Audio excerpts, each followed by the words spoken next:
So Ray Dingfield. Okay.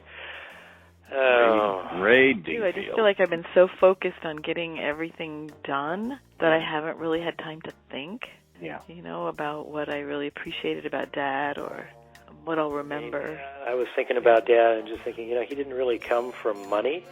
He grew up during the Depression, and, his dad and his older brothers all ended up working on Grand Coulee, and I was thinking a little bit about that. And he really grew up on hard times. Not like our kids did, and I think he kind of went way out of his way to make sure that we had things that he didn't have. My memory of Dad. Mr. Dingfield, Ray? I'd like to find out if you have any best wishes for Kathy or any fond memories you want to share. Any fond memories want to share with Kathy? No, actually. No? You caught me totally speechless. You understand that now. First time. There's something about his sense of humor and how cheesy it is and how I grew up with, that being such a big part of me. He always had these incredibly cheesy lines that he would say that sort of required you to have some knowledge of American life in the 30s and 40s. Stuff like, you tell him, Girdle, you've been around women. And, like the one that still kills all my friends is, these pants are like a cheap hotel, no ballroom. And I remember when I visited when he had his kidney out, and I was so worried for him, waiting until he got out of surgery, and I got waited until the last minute to go to the airport to make sure he was okay. He saved one for me that I had never heard before. I'm on my way out the door of his hospital room, and he goes, "See you around, square." And you know what I mean? It's like, Dad, you still got it. I haven't had a chance to look at the photo board over here, but I was sorry that we've got the pictures at home of her catching her first fish, and I thought that would have been very appropriate to hang up here when she caught her latest fish. And so we will hang that up here.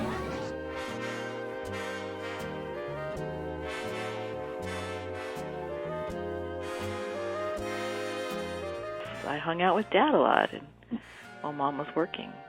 So maybe that shaped me in some way. I don't know. Yeah. Because I do think I have some of Dad's sense of humor. I also remember Dad telling a story about them being I think it was in Paris, and going in this metro, and then they were going up the escalator, and Mom was a few steps up ahead of Dad, and he saw these two young men pass him. One stood in between him and Mom, and the other one went in front of Mom, and they got to the top of the escalator, and the first man stopped and kind of jammed his feet in his hands and picked Dad's pocket. But Dad, was wanting to make sure Mom was okay. That was his first thought, was Merle okay? Because these guys had kind of moved in there. And when he realized Mom's okay, he reached for his wallet, realized it was gone, grabbed the first guy, and just threw him against the wall.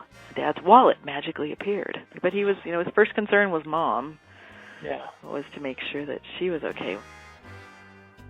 Check this, J-Baby. Whoa, oh, what's that? Clams and butter and onions and celery and garlic. And the nectar at the bottom, J, dear, is wine and beer. Yeah, certainly some of the other things that I think about when I think of Dad is just how good of a father he was. When we lived in Helena, and John, you and I were bouncing on the bed in the upstairs. It was a really old house. Mom and Dad were not home, and the plaster underneath our bed ended up coming down and kind of caked the room immediately below our bedroom.